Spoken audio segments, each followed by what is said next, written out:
Bem-vindos a mais um programa do Mundo em Debate. Estamos hoje aqui para falar um pouquinho da Amazônia, né, das queimadas, do desmatamento, um tema aí muito pertinente. Então, mais uma vez aqui, meu nome é Marcelo Corrêa, estamos pelo singular ângulo, já caminhando aí para o finalzinho de mais um ano da nossa série Mundo em Debate.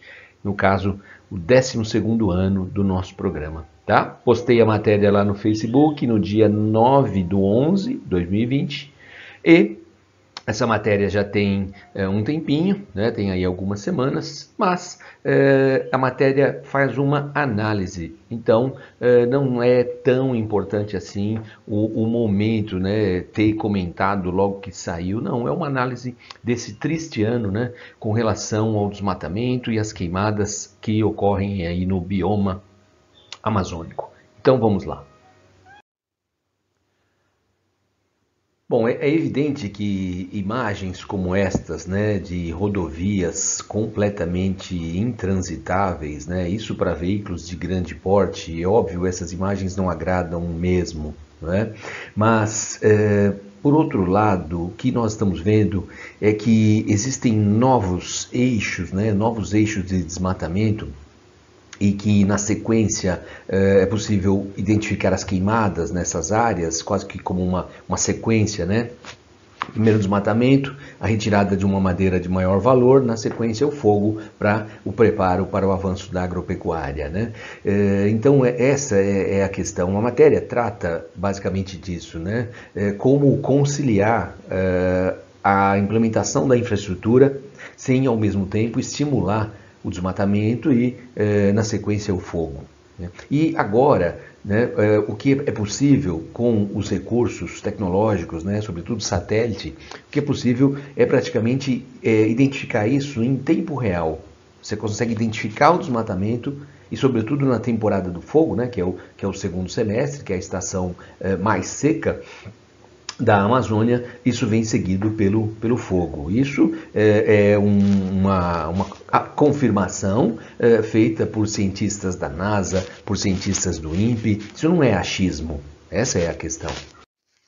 A temporada de fogo de 2020, né, no Amazonas, pode ser, isso se pegar, né, pegar o estado do Amazonas, pode ser a maior desde 98, que foi exatamente quando o INPE iniciou, né, o monitoramento de queimadas em toda a Amazônia. Então, o estado do Amazonas está adotando medidas, né, para coibir aí a prática ilegal, mas o que se vê é que essas medidas são ineficientes. E aí, óbvio que vem uma crítica ao Poder Federal, né, que fala abertamente em levar o desenvolvimento à Amazônia.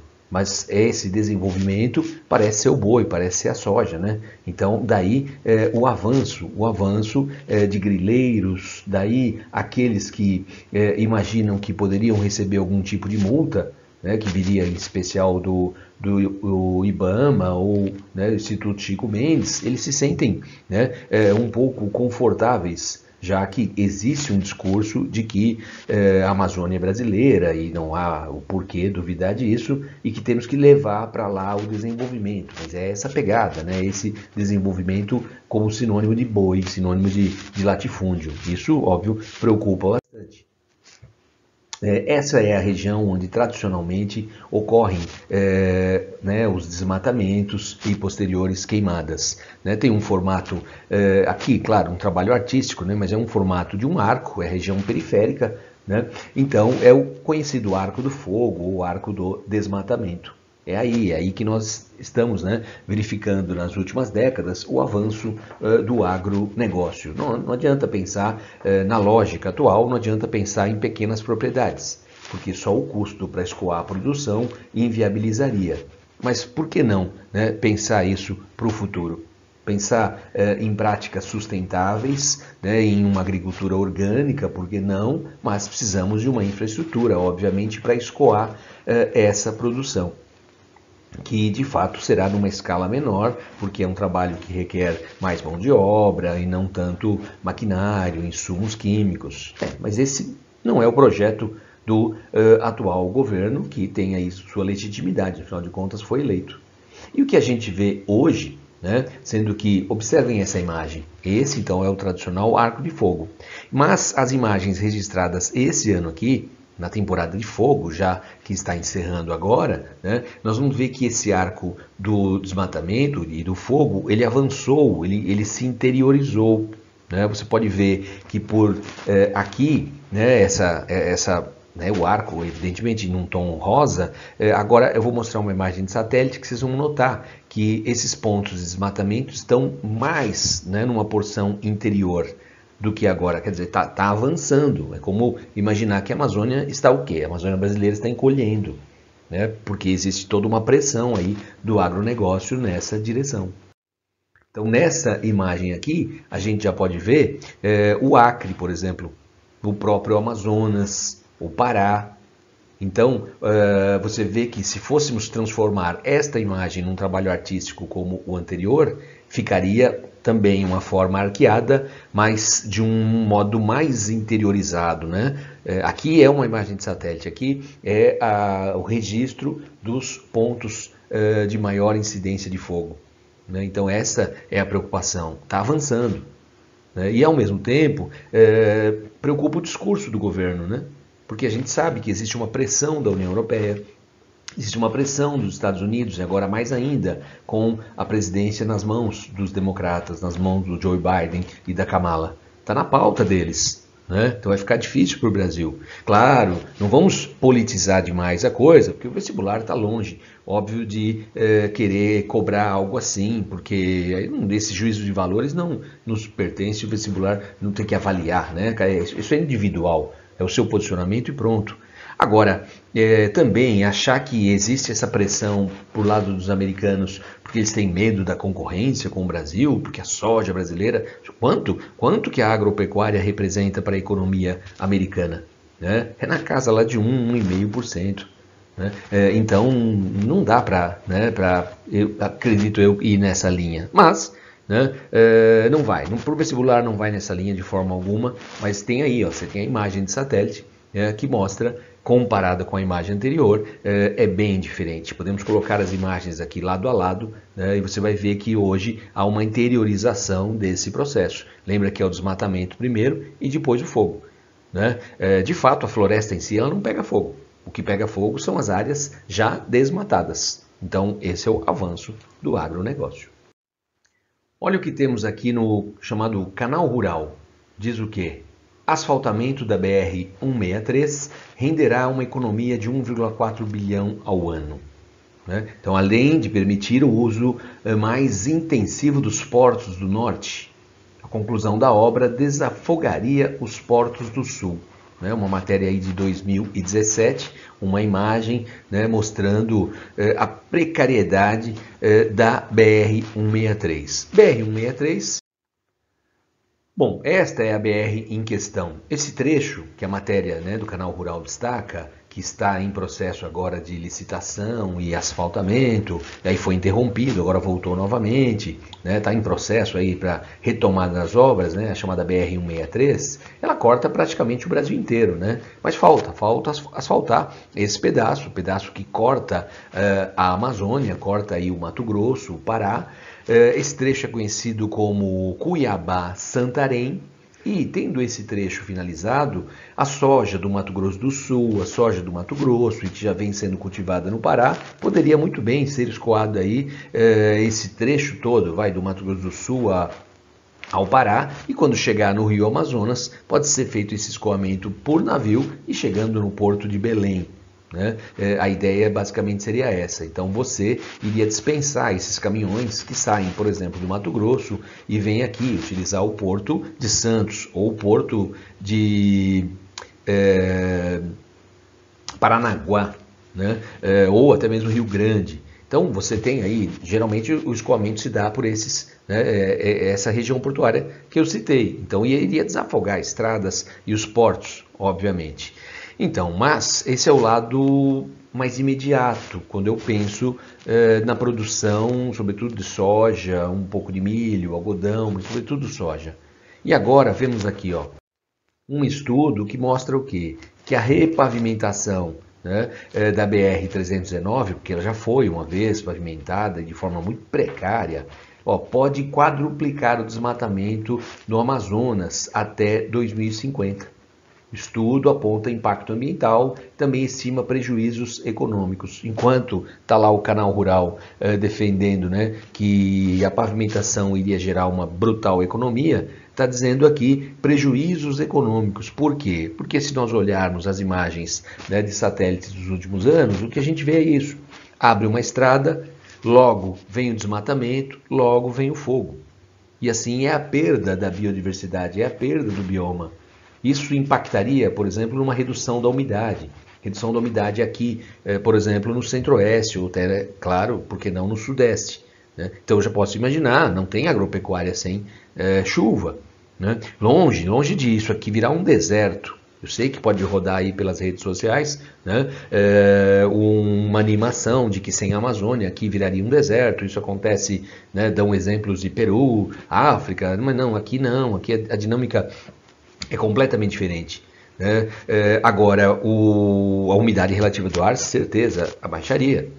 E estamos falando em perda de biodiversidade que pode nos dar um retorno econômico muito maior do que boi e soja. Né? As áreas para você cultivar boi e soja são áreas imensas e o retorno por área é mínimo. É mínimo. Né? Então, aqui defendem ambientalistas que o caminho deveria ser outro. Né? E não reduzir, né? Parece que tudo é reduzido em boi e soja. Tudo se resume em boi e soja. Né? Enquanto a Amazônia, pela sua grandeza, pela sua biodiversidade, nos daria, né, obviamente, um retorno muito maior, mas não é um retorno imediato, é um retorno que pressupõe investimento em pesquisa, né? E parece que não é essa a disposição atual. O interesse imediatista político nos leva a abrir estradas, como se abrir estradas levaria ao desenvolvimento. E o que a gente vê que a promessa é essa, mas essa promessa existe desde a Transamazônica. E o que nós verificamos no eixo, acompanhando a Transamazônica, o desenvolvimento foi constatado? Lembrando, ela é dos anos 70? Não. Mais um caso aqui, ó, né? Vamos destacar a BR-319. BR-319 basicamente liga o quê? Liga Rondônia a Manaus. Será que existe de fato a necessidade de asfaltar uma rodovia passando em meio a inúmeras unidades de conservação? Né? Foi uma briga enorme para criar, né, unidades de conservação do tipo Parque Nacional, Reserva de Desenvolvimento Sustentável, Floresta Nacional, uma área tão rica, uma área tão preservada da floresta tropical, né, da Amazônia. Será que nós temos a necessidade de construir essa rodovia? Certamente a construção da rodovia vai trazer o quê? Vai trazer a valorização das terras no seu entorno. E, como em outros casos, você vai ter esse processo. Desmatamento e posterior queimada. Precisamos disso em nome da soja? Tá? Será que não existe uma outra maneira? É claro que existe. Já existe a hidrovia do Rio Madeira. Então, os caminhões podem muito bem levar essa soja até Rondônia e a partir do Rio Madeira, essa soja seguiria, né, até as proximidades de Manaus, já vai um pouquinho o rio abaixo, né, e a partir do Amazonas, né, a partir do Rio Amazonas, aí essa soja seguiria de barco, né, pelo Rio Amazonas até o porto de Belém. Então não haveria necessidade do caminhão percorrer a floresta para chegar em Manaus especificamente e a partir de Manaus seguir numa hidrovia. Essa hidrovia ela já existe, é o Rio Madeira conectado ao Rio Amazonas, mas não iria valorizar essas terras. Então, lógico, levantam-se essas suspeitas de que o interesse não é simplesmente da agilidade, né, o escoamento da produção do agronegócio, e sim valorizar terras que seriam facilmente conquistadas aí pelo processo de grilagem, geralmente, né? Que é aquele processo onde o cara se apropria de uma terra, não lhe pertence, desmata, introduz um mínimo de infraestrutura e mais tarde faz uso de documentos falsos, muitas vezes da violência, para se estabelecer e mais tarde vai lá requerer a posse das terras. Né? Tem todo um caminho que já conhecemos. Então levantam-se essas hipóteses. Evidente que uma estrada dessa maneira, né, um trecho aí da BR dessa maneira não é a melhor das coisas que a gente imagina. Mas podemos pensar que esses caminhões não precisariam necessariamente passar por aqui. Que existe a possibilidade, né, do uso maior, porque ela já existe, a hidrovia Rio Madeira, Rio Amazonas. E a BR já está sendo asfaltada.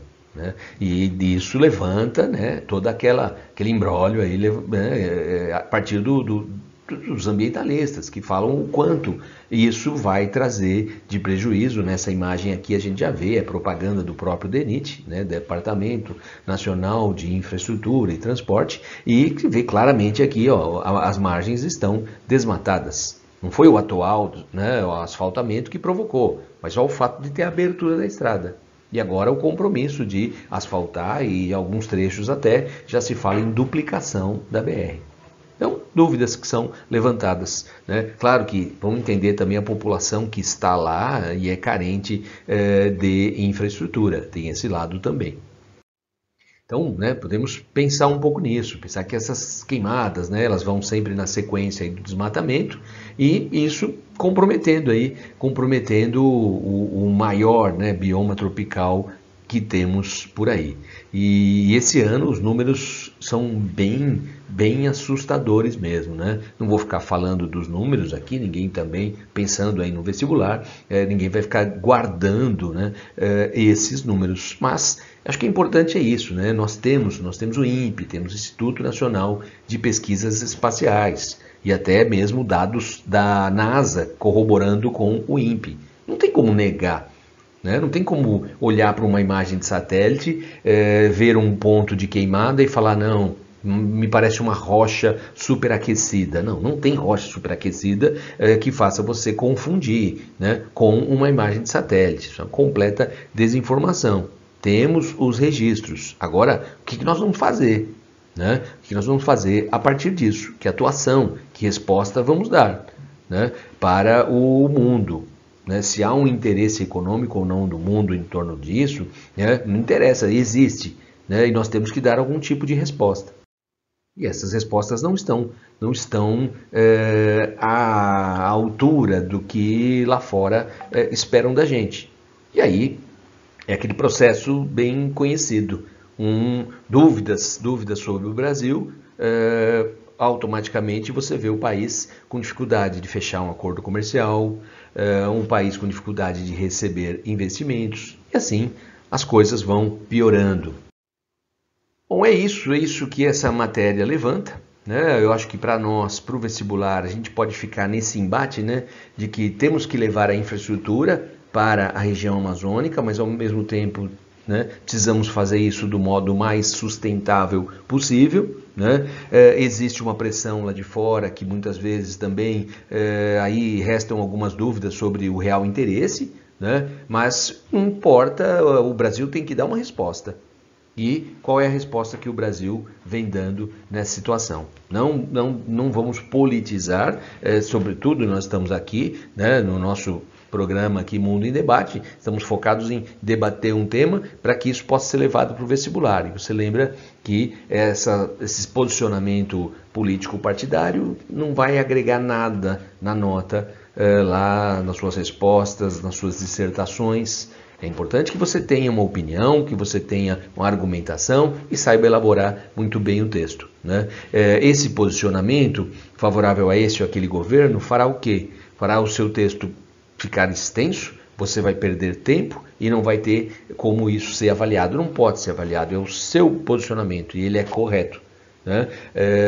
No seu entendimento, e é um direito seu. Agora, foge um pouco, fica nesse embate. Precisamos da infraestrutura, mas ao mesmo tempo precisamos conservar o bioma. Né? Precisamos da infraestrutura, mas precisamos talvez discutir qual é a infraestrutura adequada, qual é a infraestrutura de menor impacto.